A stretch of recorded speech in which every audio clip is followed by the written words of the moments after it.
kita bisa berjumpa dengan bulan Ramadan, bulan penuh berkah, bulan penuh ampunan, bulan penuh lipat ganda amal.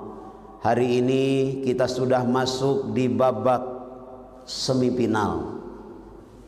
Kalau negara kita kemarin sempat ramai karena tidak jadi menjadi penyelenggara pertandingan sepak bola, maka Ramadan kalau kita analogikan bagaikan sebuah pertandingan. 10 hari pertama adalah babak penyisihan, pesertanya banyak. 10 hari kedua adalah babak semifinal. Di babak semifinal biasanya sop sudah mulai ada kemajuan, jadi mulai maju ke depan. Peserta pun biasanya sudah mulai meluber sampai ke rumah masing-masing, tarawehnya di rumah masing-masing.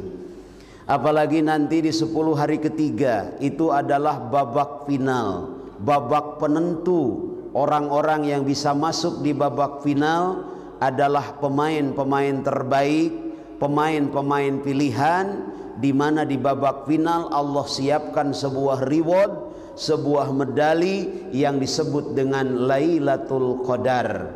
Lailatul Qadar adalah malam yang istimewa. Kalau kita beribadah di malam itu, nilai pahalanya khairun min alfi syahrin, lebih baik, bukan sama, lebih baik daripada ibadah 1000 bulan. 1000 bulan setara dengan 83 tahun 4 bulan. Usia umat Rasulullah jarang yang di atas 80 tahun. Artinya kalau kita mendapatkan medali tersebut, maka seumur hidup kita akan diberkahi oleh Allah Subhanahu wa taala. Itulah malam keberkahan, malam Lailatul Qadar. Semoga kita berkesempatan berjumpa dengan malam tersebut. Amin ya rabbal. Sayang Bapak Ibu yang dirahmati Allah, di negara kita Lailatul Qadar itu biasanya bertepatan dengan Lailatul Qadar. Karena di 10 hari terakhir banyak di antara umat Islam bukan meningkatkan kualitas dan kuantitas ibadah, tetapi mereka sibuk menyibukkan diri dengan persiapan hari kemenangan. Padahal disampaikan laisal aid liman labisal jadid. Lebaran itu bukan bagi mereka yang pakaiannya baru, walakinal aid liman ta'atuhu tazid. Lebaran, hari kemenangan, adalah bagi mereka yang ketaatannya bertambah di hadapan Allah. Setelah 1 bulan dilatih oleh Allah melalui Ramadan, dilatih keimanan, dilatih ibadah, dilatih akhlak. Di hari kemenangan harusnya bertambah ketaatan kepada Allah. Di kita menjelang Ramadan biasanya sibuk mempersiapkan diri untuk lebaran, maka disebut Lailatul Qadar. Di negara kita ada anekdot 10 hari pertama masjid penuh, 10 hari kedua pasar penuh, 10 hari ketiga terminal penuh, bahkan ibu-ibu menjadi pada koret. Menjelang lebaran biasanya bikin kue. Jangankan ngasih ke orang lain, suami nyobain aja ibunya marah. Jangan sekarang Pak buat lebaran, eta nu tutungna we nyobian mah. Suami dikasih yang tutungnya Pak. Masya Allah. Hadirin yang dimuliakan Allah, bersyukur kepada Allah, hari ini kita sudah masuk di 10 hari kedua di bulan Ramadan, di mana 10 hari pertama adalah rahmat dari Allah. Mereka yang berhasil mengisi Ramadan di 10 hari pertama, mereka orang-orang yang akan mendapatkan rahmat Allah Subhanahu wa taala, keberkahan Allah Subhanahu wa taala. Dan 10 hari kedua adalah maghfirah, ampunan dari Allah Subhanahu wa taala. Kita akan masuk ke fase pengampunan, fase pembakaran. Ramadan, dari Ramadan artinya membakar. Dengan Ramadan Allah membakar nafsu kita, Allah membakar hawa amarah kita.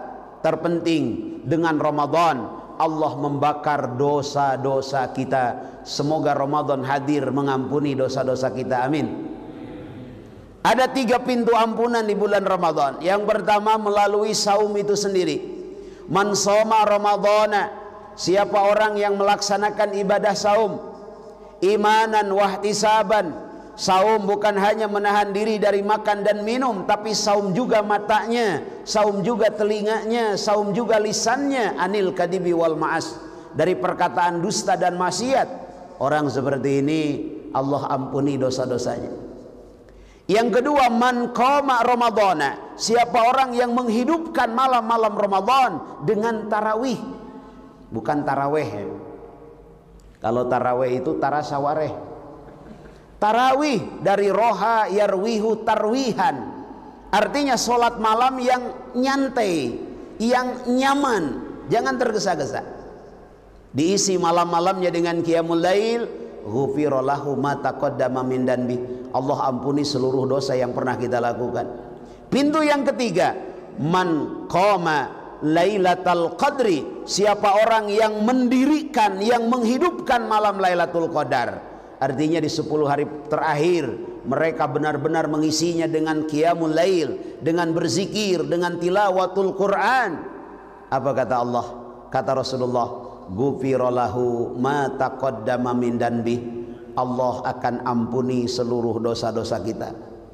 Jujur Pak, kita manusia biasa. Urang mah jelma jejel kuhama. Setiap kita pasti punya dosa. Setiap kita pasti punya kesalahan. Apalagi waktu muda dulu, mun dianalogikeun kana buah, keur ngorah haseum wajar. Ngan lamun geus kolot haseum kene kurang ajar. Lagi muda dulu berbuat salah masih pantas. Oh, anak muda. Sudah tua masih berbuat salah, naon araheunana, Pak? Waktu muda usia sweet 17 tahun pantas kalau berbuat salah, semua masih hebat. Alisnya bagaikan semut beriring, dagunya bak lembah bergantung, kulitnya halus bagaikan sutra, matak tijalikeh hutu ti soledatuma, usia 17 tahun. Balikeun 17 dari 70 hiji, potongan teu jelas. Tihareup jiga titukang jiga tihareup. Didedepkeun ngilu, ditarik ngilu. Usia 17 tahun kalau tersenyum semua laki-laki terpesona. Kalau tersenyum semua wanita terpana. Usia 71 tahun senyum dan nangis hese ngabedakeunana. Ieu teh seuri ta ceurik. Kalau masih muda dulu berbuat salah masih pantas, Pak. Hari ini sudah tua. Apa yang kita banggakan? Apa yang kita harapkan?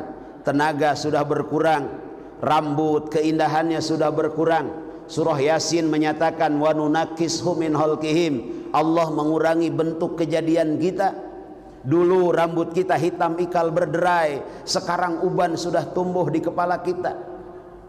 Mohon maaf Pak, dalam kitab Muhtarul Hadis, di situ banyak ada ribuan hadis disampaikan bahwa uban itu adalah rahmat dari Allah. Itu adalah peringatan dan tanda dari Allah. Maka kita tidak boleh mencabut uban, karena setiap uban tumbuh di situ ada kebaikan. Urang mapan boga huis teh sok dipiceunan, cabut hiji 10 keluar. Ada yang disemir, ya. Boleh Pak Kiai disemir, boleh, kecuali dengan warna hitam. Dalam madhab Syafi'i, wa yuhramu, diharamkan untuk menyemir rambut dengan warna hitam. Tapi wa yustahabu, dicintai dengan warna selain warna hitam. Jadi boleh berwarna-warni Pak rambutnya. Mungkin sebelah kuning, sebelah merah begitu kan. Kalau memang mau disemir, tapi bagusnya udahlah biarkan saja alami ya. Karena rambut beruban itu bagaikan malam penuh bintang. Yang belum beruban itu bagaikan malam gelap gulita, begitu kan. Hadirin yang dimuliakan Allah, surat sudah datang dari Allah. Allah kurangi bentuk kejadian kita. Kalau sudah tua masih berbuat dosa, mau apa lagi? Peringatan-peringatan sudah datang. Ya, Allah kasih rumah kita mewah, tempat tidur kita nyaman, tapi rematik datang, asam urat nyondong, darah tinggi menghampiri, sehingga keindahan yang ada seakan-akan tak terasa. Beda dengan waktu muda dulu, tidur bergeletakan di atas tikar juga nikmat, karena saat itu badan lagi sehat. Makanya Ramadan menjadi pintu ampunan dari Allah Subhanahu wa taala. Ada 3 pintu yang Allah siapkan, semoga kita termasuk di dalamnya. Amin ya rabbal alamin. Hadirin yang dimuliakan Allah, kita bisa bersikap seperti itu, kita bisa paham akan hal itu karena ada keimanan. Pagi-pagi seperti ini enaknya kan kita tidur lagi, Pak. Tadi sekitar jam 3 itu enaknya kita nerusin tidur, ngapain harus bangun, ngapain harus sahur. Tapi panggilan keimanan. Dengan iman kita tahu hakikat hidup kita. Dengan iman kita tahu siapa kita. Dengan iman kita sadar minallah, kita datang dari Allah. Fillah, hari ini kita hidup di bumi Allah. Ilallah, setiap kita akan kembali kepada Allah Subhanahu. Itu kata iman. Tanpa iman, prinsip manusia itu adalah minal madah bil madah ilal madah. Hidup merasa datang dari materi, di dunia hanya mencari materi karena dia mengira setelah meninggal hanya akan menjadi seonggok materi. Makanya iman ini sesuatu yang penting, Pak. Kita tahu bahwa kita hamba Allah karena iman. Pertanyaannya, sudahkah kita beriman? Sudahkah iman kita diakui oleh Allah atau tidak? Itu kita mengaku iman. Sudahkah iman kita diakui oleh Allah? Bapak, Ibu kenal sama presiden? Kenal. Sudahkah presiden kenal sama kita? Bapak, Ibu kenal sama gubernur? Kenal. Sudahkah gubernur kenal kepada kita? Kita iman kepada Allah. Ada orang-orang yang keimanannya langsung diakui oleh Allah Subhanahu wa taala. Ini yang hebat. Makanya tema pagi hari ini luar biasa. Saya diberi tema masjid adalah poros perubahan umat. Kita mengaku iman, tapi belum tentu Allah mengakui keimanan kita. Tapi ada orang-orang yang diakui keimanannya oleh Allah. Siapa mereka? Surah At-Taubah ayat 18. Di situ Allah menyampaikan, A'udzubillahi minasyaitonirrajim. Innama ya'muru masajidallah man amana billah. Orang-orang yang memakmurkan rumah Allah, yang memakmurkan masjid, man amana billah, merekalah orang yang beriman kepada Allah. Allah yang langsung mengakui orang yang memakmurkan masjid, merekalah orang yang beriman kepada Allah.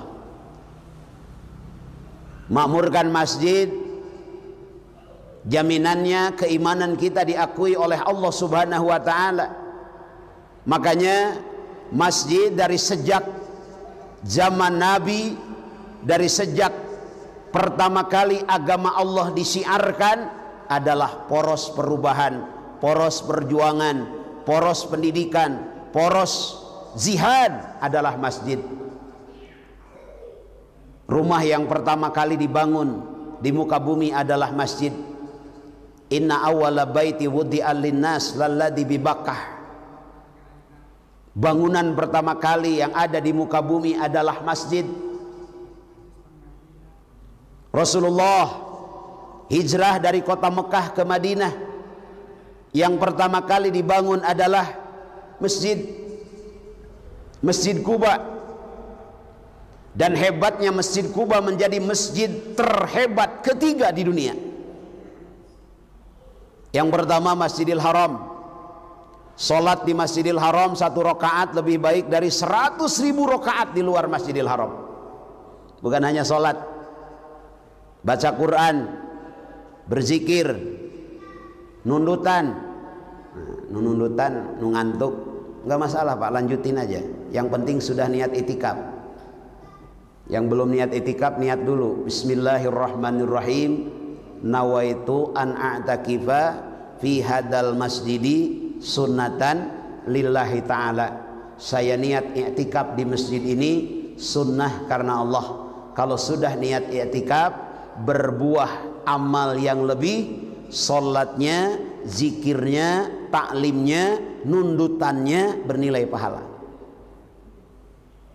Jadi yang sedang ngantuk, yang nundutan, jangan dibangunin, biarin aja, nanti bangun sendiri. Masjid terhebat kedua An-Nabawi. Salat di Masjid Nabawi 1 rakaat lebih baik dari 1000 rakaat di luar Masjidil Haram. Masjid kehebat ketiga Masjid Quba. Man tatahhara fi baitihi, siapa orang yang dalam keadaan berwudu keluar dari rumahnya, summa ata Masjid Quba, kemudian dia datang ke Masjid Quba, kemudian dia salat di Masjid Quba, maka pahalanya bagaikan melaksanakan ibadah umrah tanpa terkurangi sedikit pun. Salat di Masjid Quba pahalanya sama dengan melaksanakan ibadah umrah.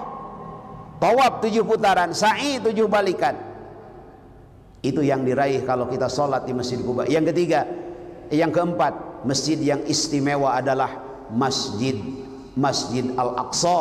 Salat di Masjid Al-Aqsa 1 rakaat lebih baik dari 500 rakaat di luar Masjidil Haram.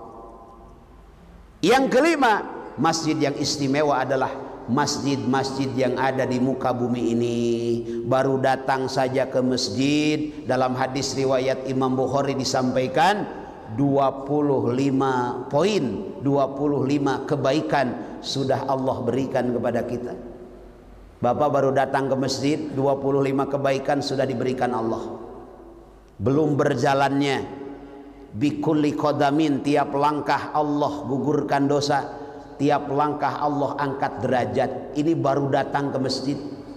Belum berdiam dirinya, belum berzikirnya. Apalagi di bulan Ramadan taklim seperti ini, man hadara majlisal ilmi fi Ramadan kataballahu bikulli qadamin ibadatas sanatin.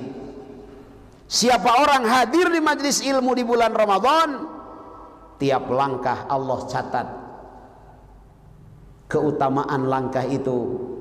Kataballahu bikulli qadamin ibadatas sanatin, sebanding dengan ibadah 1 tahun. Berapa langkah kita datang ke sini, Pak? Tiap langkahnya sama dengan ibadah 1 tahun. Makanya berat godaannya, Pak. Pangaosan, pengajian. Pangaos itu harga. Kita mau beli sesuatu ke warung, datang sabaraha pangaosna. Pengajian, aji, ajen, harga. Makanya yang hadir pagi hari ini adalah orang-orang yang berharga. Orang-orang yang punya pangaos, orang-orang yang punya aji. Saya yakin di lingkungan Masjid Al-Hidayah jumlah penduduknya tidak segini. Tapi siapa orang yang berharga di hadapan Allah pagi hari ini? Inilah orang-orang yang hadir di majlis ilmu, pangaosan, pengajian.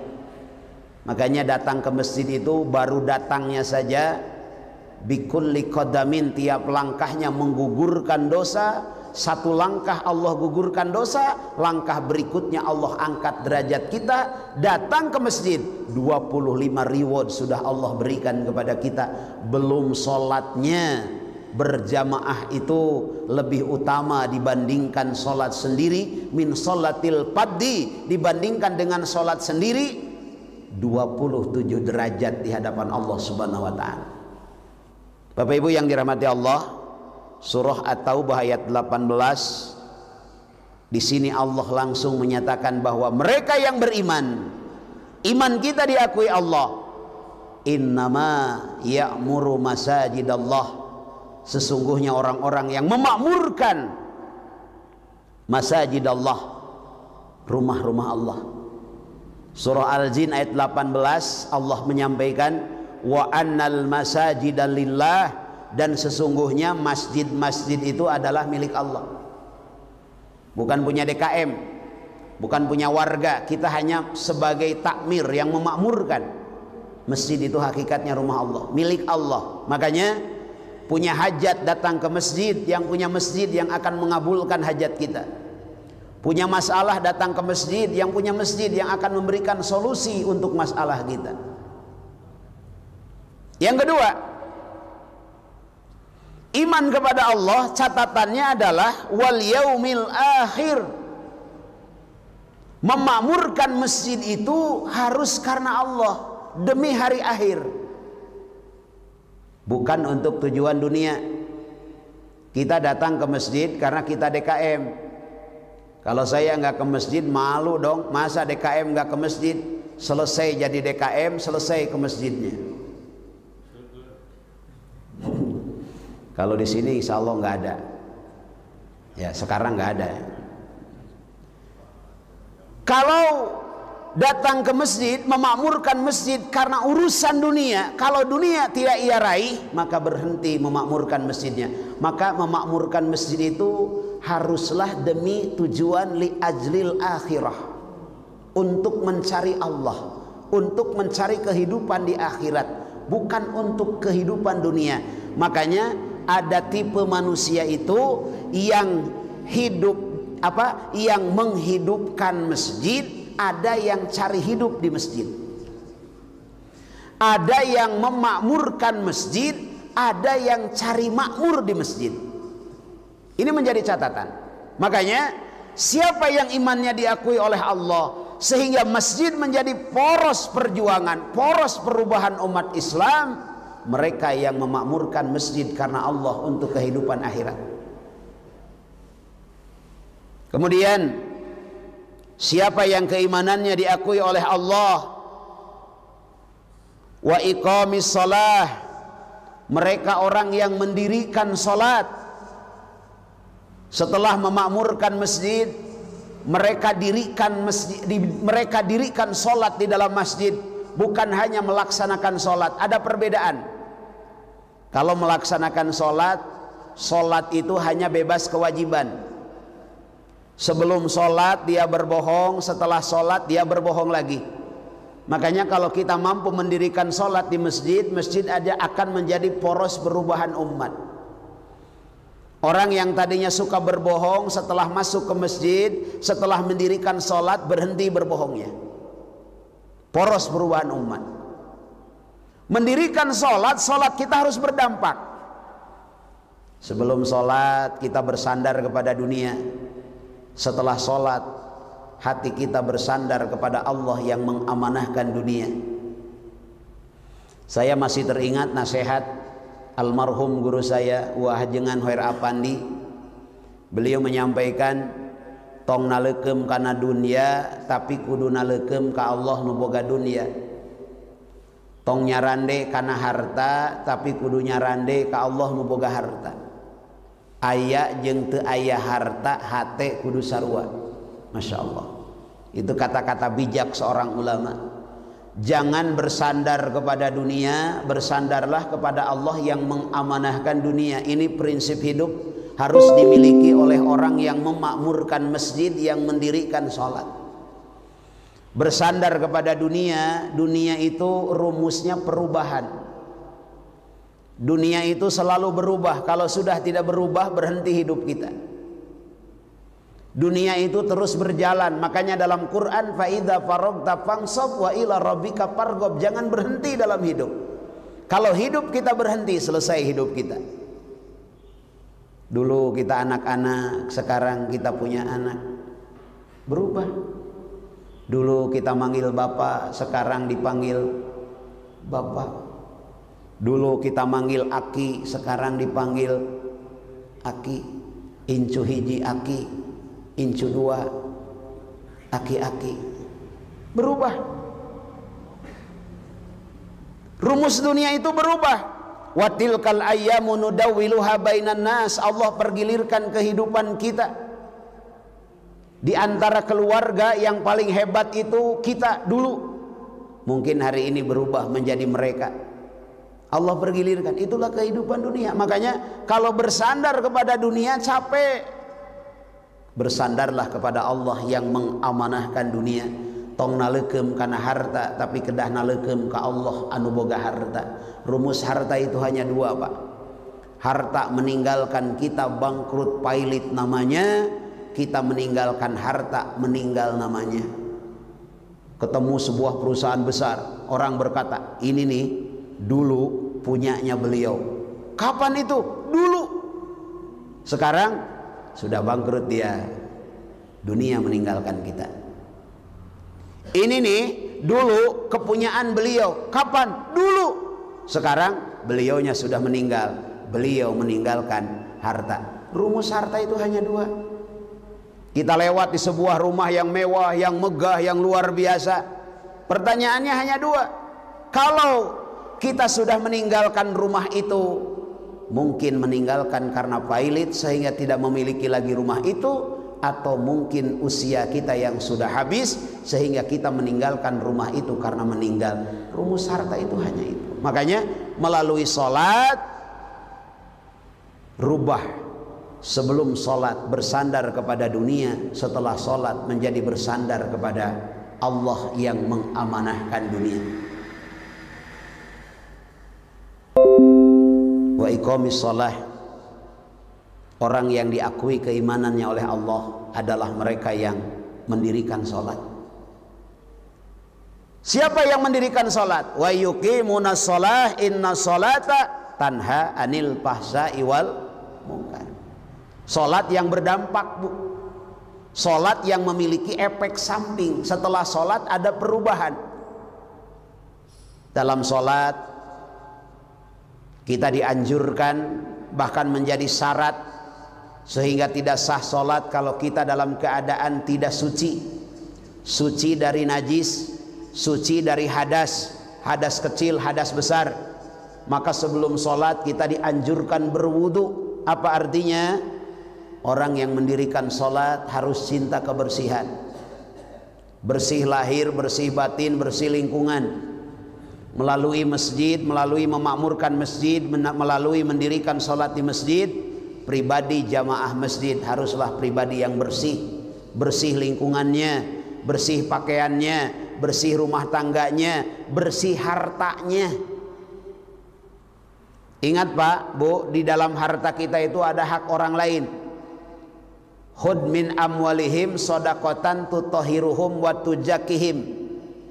Ada kewajiban kita untuk bersodakoh. Sodakoh yang wajib namanya zakat, sodakoh yang sunnah namanya infak. Kalau sodakoh yang wajib ada aturannya, ada nisab, ada haul. Nisab itu batas ukuran minimal, haul itu keluarkan setahun sekali. Kalau sodakoh yang sunnah tidak dibatasi, kapanpun, dimanapun, berapapun. Tapi kalau yang wajib, jumlahnya ada, ketentuannya ada, penerimanya juga ada. Itu ada kewajiban kita untuk mengeluarkan itu. Kalau tidak dikeluarkan, bisa jadi dipaksa oleh Allah. Ini yang bahaya, Pak. Kalau sudah Allah memaksa mengeluarkan harta hak orang lain yang ada dalam diri kita, bisa jadi datangnya dengan sakit, bisa jadi datangnya dengan musibah. Makanya di dalam harta kita ada hak orang lain, lebih baik kita keluarkan hak itu dengan cara kita mengeluarkannya dengan ridho, daripada dipaksa oleh Allah melalui sakit, melalui musibah yang menimpa kita. Nauzubillah. Bersih. Dalam sholat ada tumaninah. Orang yang mendirikan sholat melalui masjid dan mendirikan sholat di masjid, ada perubahan hidupnya, itu tumaninah. Tumaninah itu proporsional dan profesional. Tergesa-gesa dari setan, lelet pun dari setan. Yang terbaik itu pertengahan. Khairul umur ausatuha, sebaik-baiknya urusan adalah pertengahan. Profesional dan proporsional. Kemudian dalam sholat ada ikrar kita. Sholat harus menjadi poros perubahan umat, karena orang yang mendirikan sholat dalam hidupnya ada ikrar. Apa ikrarnya? Iyyaka na'budu wa iyyaka nasta'in. Ini kita ulang-ulang dalam sholat. Iyyaka na'budu wa iyyaka nasta'in. Apa artinya? Tahajud dulu baru Allah angkat derajat kita. Duha dulu baru Allah luaskan rezeki kita. Sodakoh dulu baru Allah berkahkan hidup kita. Kalau kita kan terbalik, Pak. Permohonan banyak, ibadah jarang. Percis ibu-ibu kepada suami, resiko ingin besar, bulanan ingin gede, tapi pengabdian nggak ada. Percis seorang karyawan, gaji ingin maksimal, tunjangan ingin dapat, reward ingin dapat, tapi bekerja lalai. Orang yang baik melalui sholat, iyyaka na'budu wa iyyaka nasta'in. Kerja dulu, tahajud dulu, baru Allah angkat derajat kita. Duha dulu, baru Allah luaskan rezeki kita. Sedekah dulu, baru Allah berkahkan hidup kita. Senyum dulu, baru orang lain senyum kepada kita. Ketemu sama orang gak disenyumin, marah, kitanya gak pernah senyum. Ketemu sama orang gak ditanya, marah, kitanya gak pernah nanya. Ini konsep dalam Islam.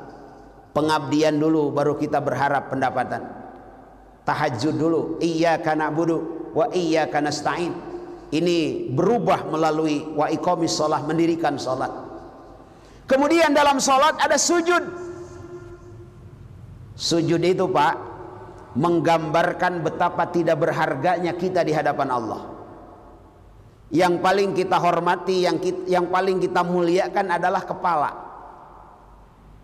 Makanya di sekolah paling tinggi itu kedudukannya kepala sekolah. Di negara kedudukan tertinggi adalah kepala pemerintahan. Bersanda dengan teman, kita pukul bahunya.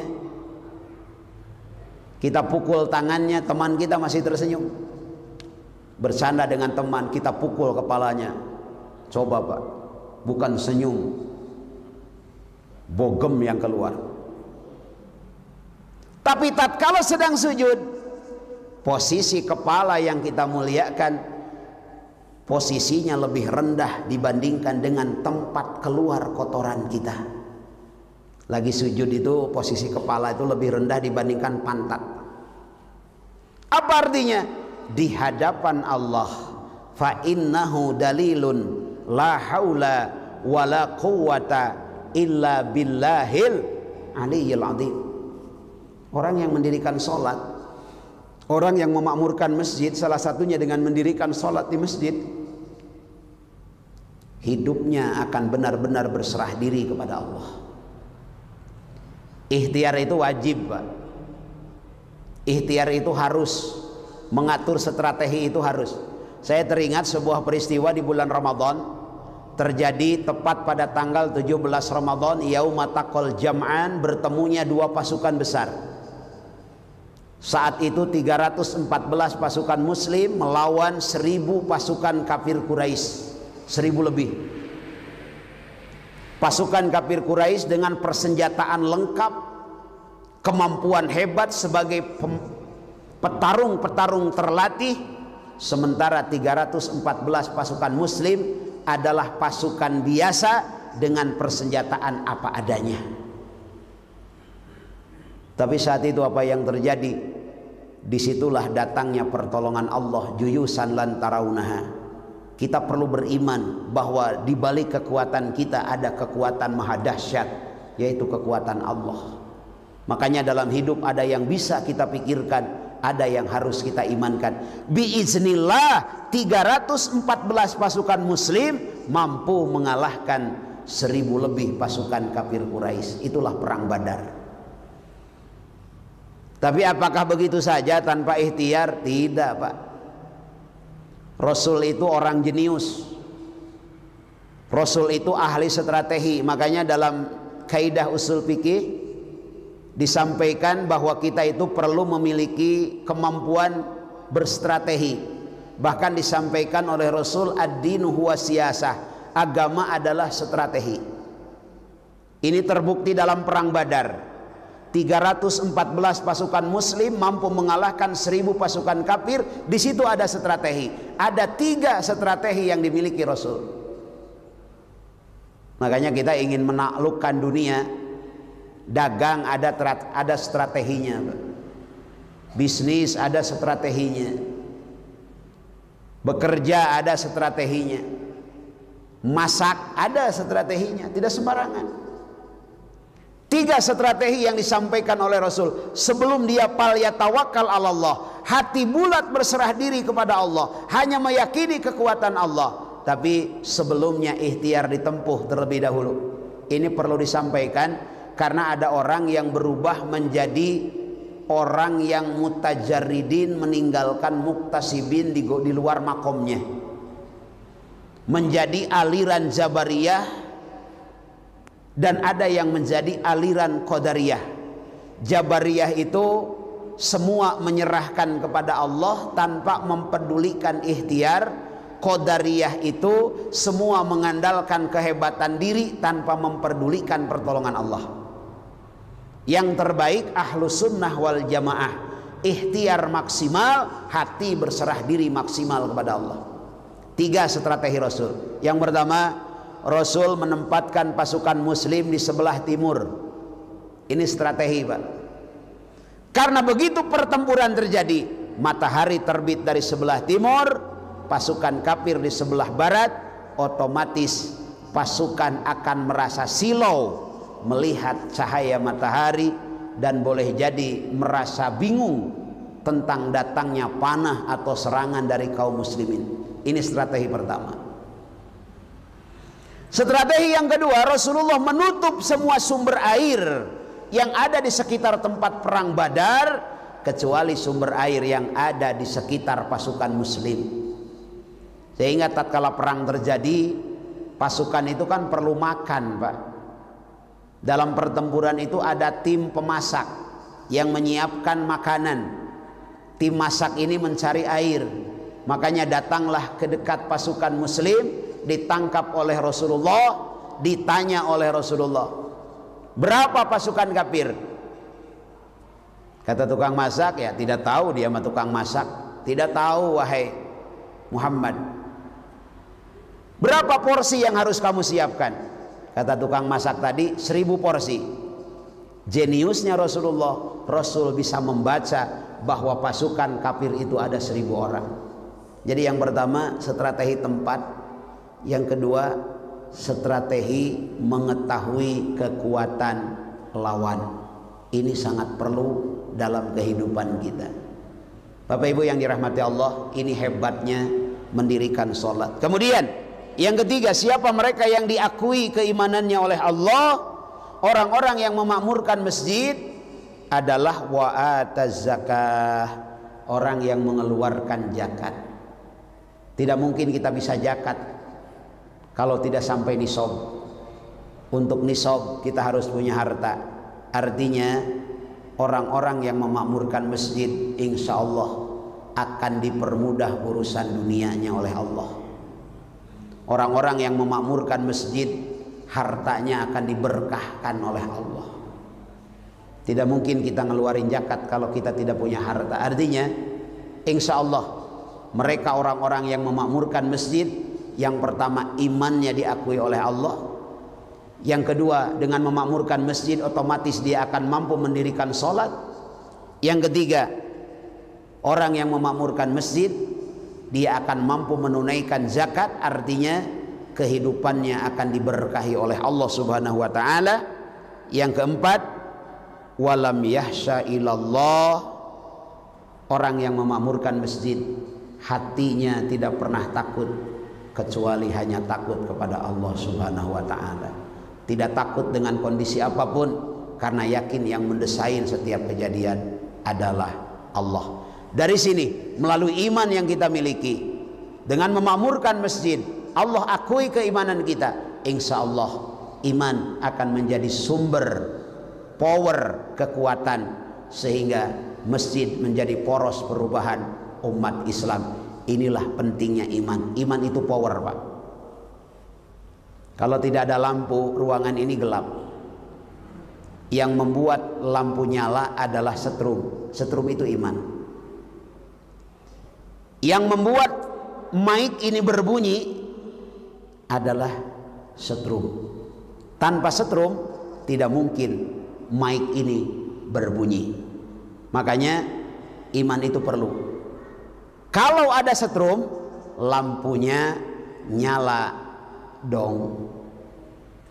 Kalau ada setrum, mic-nya berbunyi dong.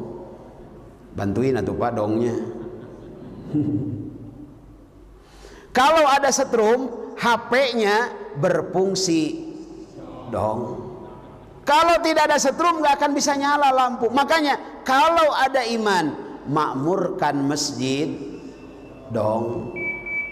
Kalau ada iman, dirikan sholat dong. Kalau ada iman, keluarkan zakat. Udah dangdong aja. Bapak Ibu yang dirahmati Allah, sudah bunyi alarm. Waktu suruh sudah tiba. Sebelum terakhir tadi disampaikan ada reward. Dan ini bukti jaminan Pak. Belum apa-apa sudah dapat reward kita nih. Memakmurkan masjid. Insya Allah yang pertama iman kita diakui oleh Allah. Yang kedua kita akan mampu mendirikan sholat. Yang ketiga kita akan mampu mengeluarkan zakat. Artinya Allah berkahkan hidup kita.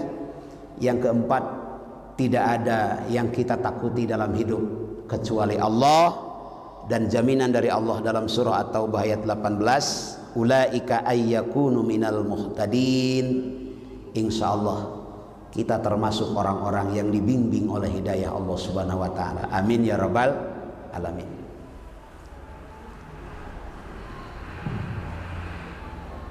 Alhamdulillahirrahmanirrahim. Kita adalah mendengarkan yang begitu sangat mendalam kajian tentang bagaimana fungsi masjid.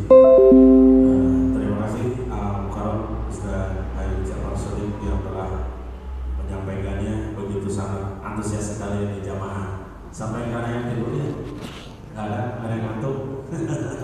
Insya Allah. Baik, sebelum ditutup, ini seperti tadi disampaikan bahwa ada beberapa pertanyaan ya yang nanti dikasih satu hadiah. Yang pertama hadiahnya ini adalah buku ya, dengan tema Andai Ramadan Terakhir. Ini DKM sudah menyiapkan Andai Terakhir. Bapak nggak bakal tahu kalau tidak baca, makanya milikilah buku ini.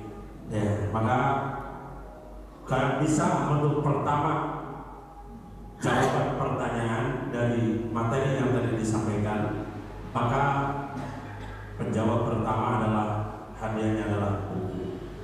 Besar buku hadiahnya ini bisa masuk surga loh Pak kalau diamalkan. Baik, iya. Pertanyaannya mudah saja, iya. Mudah, nggak ada yang sulit.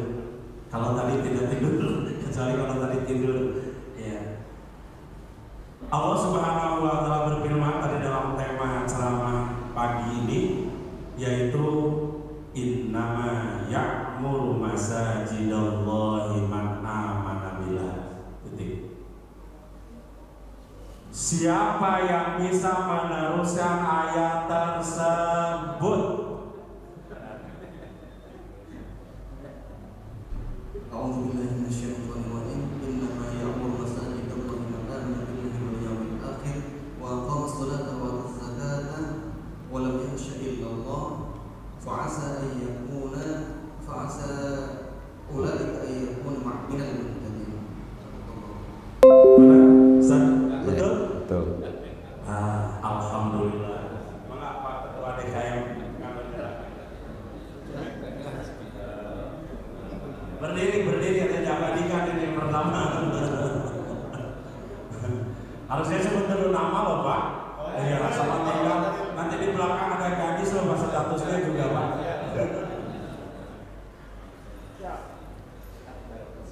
Iya, terima kasih. Pertanyaan kedua, iya, ini berbentuknya voucher. Iya, ini bisa tadi ke Mekah ketemu di sana sama panitia. Insyaallah. Pertanyaan kedua adalah surat apa dan ayat berapa? Ya, surat apa dan ayat berapa? Ayat yang tersebut atau yang tadi disebutkan. Pak ini katanya, Pak ini duluan.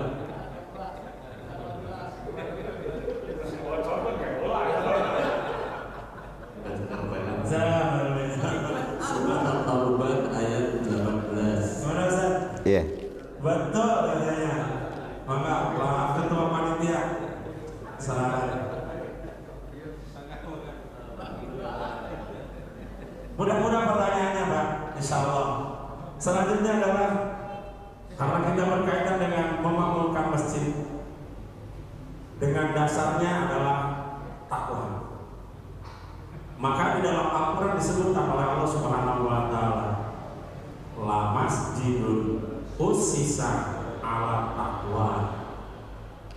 Pertanyaannya adalah ayat berapa dan surat apa? Ya. Ayat la masjidun ussisa ala taqwa. Ayo ibu-ibu ada, bapak-bapak? Licik buka HP heula. Boleh silakan lah, buka supaya cepat aja. Maka la masjidun ussisa ala taqwa. Tidak boleh double. Ada? Pada dia mana? Pada dia? Apa?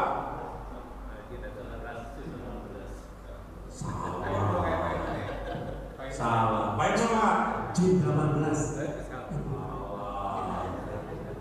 La masjidun ussisa ala taqwa. Ini tidak jauh dari surat awal, Pak.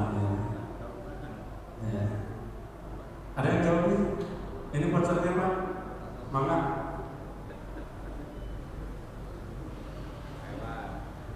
lewat ketua panitia ngaji ada mana? Pak Ustaz mungkin bisa kan? Terkaji Pak Ustaz mah. Ada? Tidak ada ya? Ya. Ada pada nama saya buka aja. Ayat 18. Iya kan?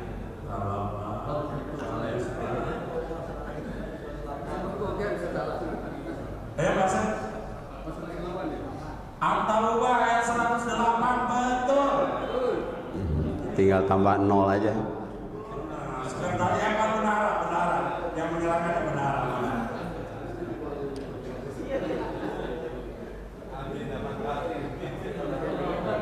At-Taubah masih sekitar At-Taubah. Selanjutnya pertanyaan selanjutnya adalah istilah dikatakan dalam Al-Quran masjid itu terbagi dua. Satu, ada masjid yang tadi didirikan dengan masjid la masjidun ussisa ala taqwa. Yang kedua, ada yang mendirikan masjid disebut dengan titik-titik. Birar, mana Pak RW? Ada betul la masjid. Pak Jali. Coba nih. Enggak Pak RW. Aduh, boleh dimarahnya kalah angkat. Gak lucu deh aku jawab. Enggak. Jawab duluan. Jadi ada masjid yang didirikan memang dasar takwa. Yang kedua memang ada yang mendirikan masjid itu dengan dasarnya diror. Ya, yaitu masjid yang untuk memecah belah. Nah, itu ada Pak. Dulu di zaman Rasul sudah ada dan itu wajib dirobohkan gitu. Jadi kalau ayah bangun masjid dengan maksud untuk diror mah kurang butuh keren. Jadi masjid semuanya didirikan memang dasarnya berdasar takwa. Masih ada. Nah, sekarang Pak Ustadz yang memberi pertanyaan. Ayo Pak Ustadz. Tadi di awal ada 3 pintu ampunan melalui Ramadan. Apa saja? Oh, pada dia tanya nih pada dia. Hanya satu loh Pak. Nggak boleh 2 kali. Satu berpuasa, kedua sholat tarawih, ketiga beriktikaf. Satu berpuasa, 2 sholat tarawih, 3 i'tikaf. Lailatul Qadar maksudnya mungkin ya? Ya i'tikaf Lailatul Qadar. Iya, betul.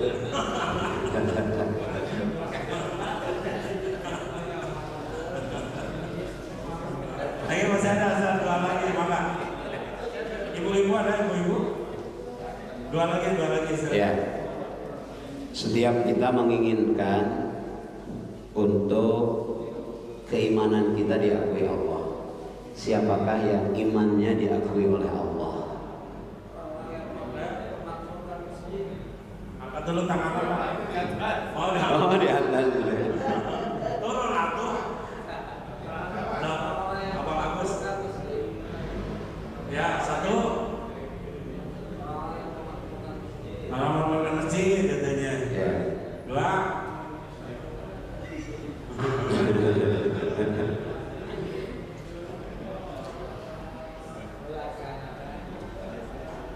Ya. Masa cuma 1, 3 ada yang. Ada yang mau melengkapi Bapak-bapak, silakan. Ini masih ada 2 lagi. Sayang kalau dibawa lagi sama saya. Kalau dikasih ke panitia tanggung.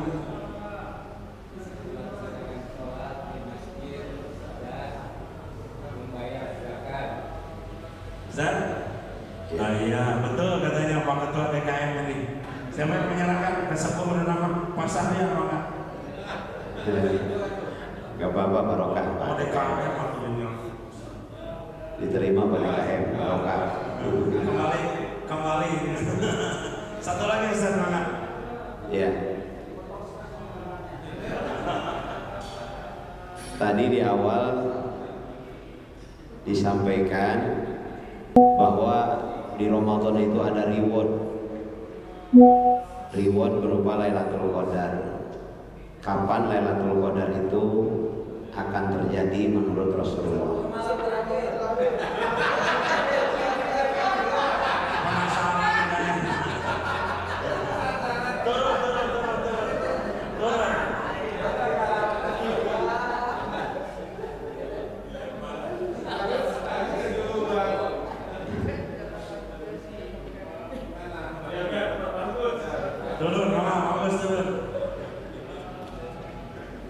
Maka tarbiyah yang menyerahkannya, Bapak tarbiyah,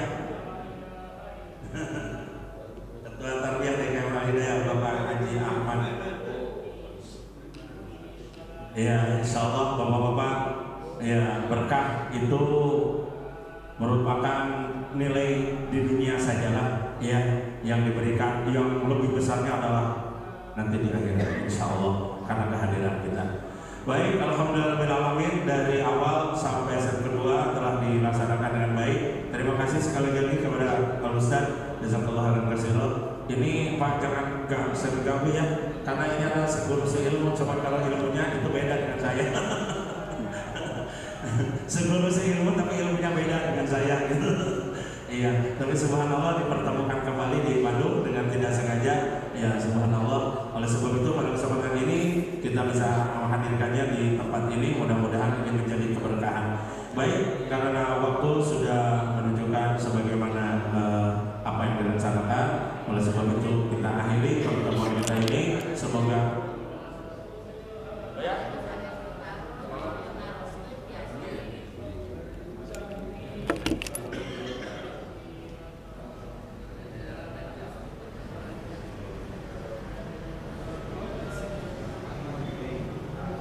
Assalamualaikum warahmatullahi wabarakatuh.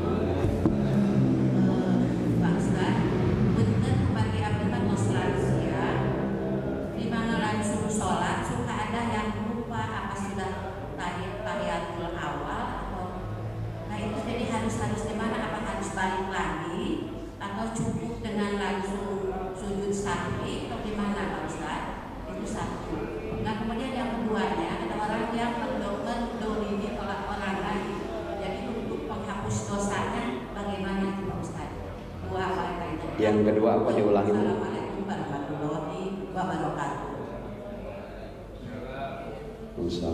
Ada orang yang mendolimi orang lain untuk penghapus dosanya, caranya bagaimana Pak Ustaz? Iya. Untuk pertanyaan pertama, kalau ada salah satu gerakan sholat yang kita lupa, misalkan tidak tahiyatul awal dan kita sudah sempurna berdirinya, maka tidak perlu duduk lagi, cukup dengan sujud sahwi. Tapi kalau belum sempurna berdiri, itu bisa duduk lagi. Yang kedua, dosa orang dolim, bagaimana statusnya? Itu luar biasa. Dosa hak adami itu tidak terampuni dengan haji, tidak terampuni dengan umroh, tidak terampuni dengan saum, hanya terampuni dengan islah, dengan meminta maaf. Karena hak adami itu harus diselesaikan dengan sesama. Makanya saum menggugurkan dosa, qiyamul lail menundurkan dosa, Lailatul Qadar menggugurkan dosa, itu dosa kita kepada Allah. Kalau dosa dengan sesama tidak akan diampuni Allah sebelum dengan sesama kita saling memaafkan. Makanya di hari kemenangan suka ada lubaran saling memaafkan. Bagaimana kalau yang kita dolimi sudah tiada, tidak berputus asa? Rasul menyampaikan as-sayyi'atu tamhuha bil hasanati. Perbanyak amal kebaikan untuk mengimbangi kesalahan tersebut. Jadi hak adami itu tidak akan selesai kecuali dengan sesama kita saling memaafkan. Begitu Bu Haji. Seberapa Ibu?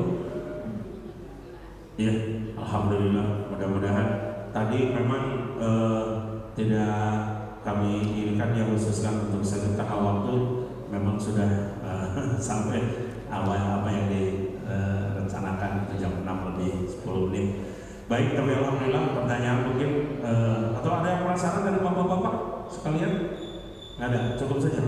Ya, mana? Boleh tanya di luar tema? Ya, boleh tapi pertanyaan langsung. Ayo itu langsung. Assalamualaikum Ustaz. Saya ingin bertanya tentang waris. Boleh sedikit saja Ustaz? Iya. Jika seorang nenek itu sudah ditinggalkan oleh suami, kemudian mempunyai beberapa anak, ada satu anak laki-laki dan dua anak perempuan. Yang anak perempuan salah satunya meninggal Ustaz dan meninggalkan anak satu laki-laki. Jadi punya incuk satu istilahnya. Kemudian si nenek kan punya warisan Ustaz ya dari suami yang sudah meninggal.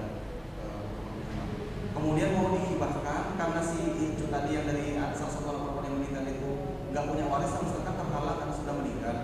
Jadi hak warisnya beliau si katakanlah mama itu mau dibagikan semuanya ke cucu tadi. Itu bagaimana Ustaz hukumnya? Sedangkan si nenek tadi kan punya beberapa incu dari anak-anak yang anaknya masih hidup.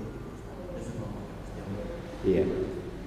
Kalau ada hak waris yang mahjubun, yang terhalang karena sudah meninggal, maka dia hanya berhak dari hibahnya gitu, karena sudah terhalang tadi dengan ada yang meninggalnya. Nah ini bisa nanti setelah pengajian dengan Pak Kiai kita hitung-hitung kalau masalah waris itu tidak bisa hanya dengan waktu yang singkat.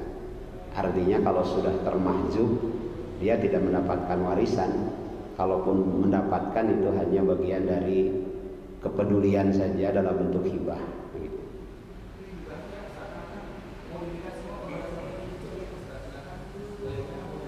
Oh tidak bisa, harus ada pembagian ke yang lain.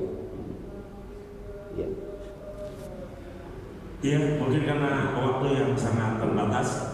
Terima kasih atas pertanyaannya. Dan mungkin ini perlu ke depan Pak Ketua DKM mengenai tentang bab waris. Memang di kita banyak permasalahannya. Walaupun ayatnya sudah tahu, yaitu waris itu ayat 10, 11 ya, dan 12 surat An-Nisa. Ya, bagi bapak-bapak mungkin yang mau akan mempelajari tentang ilmu waris, dasar-dasarnya adalah berada di surat An-Nisa ayat 11, 12. Ya, dari situ sudah mulai dan bisa kita mempelajarinya. Yang kedua, bisa disesuaikan dengan keluarga kita nantinya. Saya anaknya sekian, perempuan sekian, laki-laki sekian. Nanti di situ sudah ada bagian-bagiannya.